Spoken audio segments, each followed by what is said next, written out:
Hey guys, it's holiday season. We've officially survived Thanksgiving, but I have been hearing so many people post on Instagram, Facebook, whatever, about how stressful Thanksgiving was. Okay, like they were like, I had a long weekend and like I'm just ready to get back to work because I'm so like stressed. Like there was so much to do, so many things going on. Like, guys, this is the opposite of how we should be feeling, okay? So this is for you. If you had a rough Thanksgiving or if you're already feeling the stress and anxiety and overwhelm as we shift into the winter holidays and lots more shopping and things like that, okay? So let's talk about my favorite tips for feeling good, reducing your anxiety, surviving the holidays, okay? So I know you guys have heard this a million times, and it's probably getting a little bit like, okay, I know. But self-care, people, we need to get on board with self-care. Now is the time, okay? You have tons of different options from things like my favorite app, Insight Timer for meditations. It's free for your iPhone, okay? You can download it, and you can set however much time you want to, okay? If you only have 5 minutes, you can say, well, give me the meditations that are 5 minutes, okay?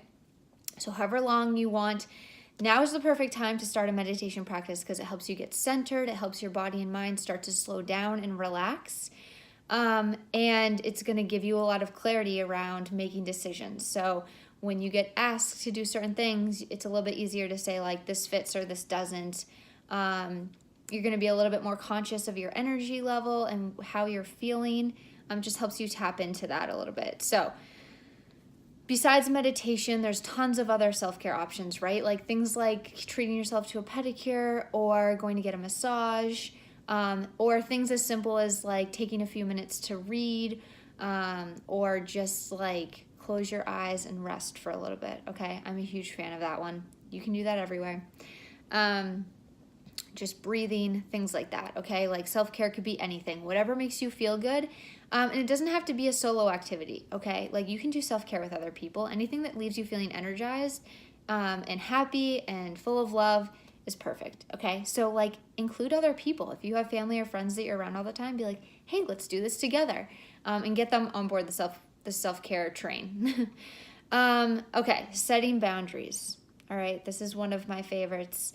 It's probably one of the harder ones to do because when we have anxiety and we're really stressed, it's very hard to start like paring down the to-do list or saying no to people, but that's really what it takes. We have to make a bigger shift in how we're living our life in order to start feeling better, right? Because it's like the insanity thing, right? You can't keep doing the same things over and over again and expecting a different result.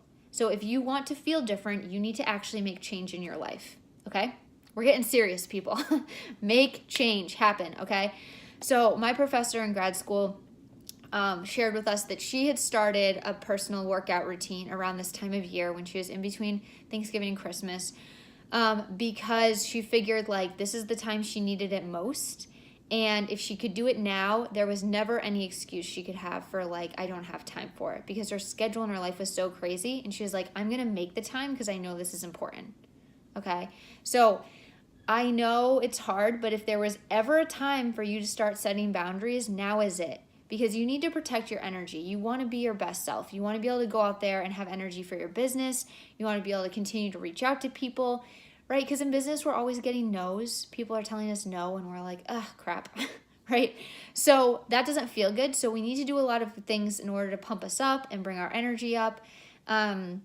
So again, that comes back to self-care. Like, what do we need to do to take care of ourselves so we can start setting some boundaries around what we need and what we don't need in our life and start actually making those changes, okay? And then the last one, guys, we've already kind of touched on a little bit, but get physical, right? Like, move your body. There's so much research behind the mind-body connection that, like, you know, and things as simple as, I know you guys know this, but like, doing cardio can increase your feel-good like hormones like endorphins and things like that. So we know that it's helpful not only for taking care of our body, which again is really important. When we feel good, when we feed ourselves well, when we feel fit, that gives us so much more energy, and you know, we just feel good about ourselves too. So, and you know, it doesn't have to be cardio, okay? Like getting outside, going for a walk. Like when I was health coaching, one of the things I always recommended to people who wanted to start an exercise routine was like, don't just go for like running a 5K if that's not something that's realistic for you, right? Something like physical activity can be anything from walking for 5 minutes a day to running several miles, okay? Lifting weights. I always recommend to people like find something you enjoy doing, right? So like my husband, he loves TRX, so he's been going to the gym and doing all these crazy workouts. But he enjoys that. But like when he says he doesn't, or like when he's like, oh, I'm not sure I want to go to the gym, I'm like, well, try something else, like play hockey again.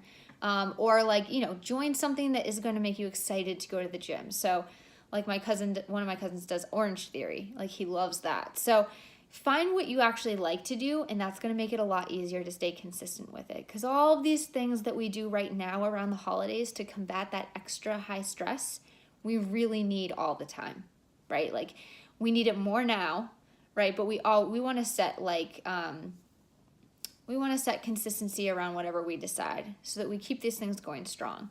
Because what tends to happen is once we start feeling good, we're like, oh, okay, like I'm good. I don't need to do it anymore. But realistically, when we think about taking care of our bodies, taking care of our mind, you know, overcoming anxiety and keeping ourselves feeling relaxed and really balanced in our relationships and consistent in our business, those are all things that we need to stay on top of all the time. Okay, so if you guys have any questions, if you want other ideas for self-care or exercise things or how to set boundaries, reach out and either drop a comment on this video or send me an email. All right, I'll talk to you later.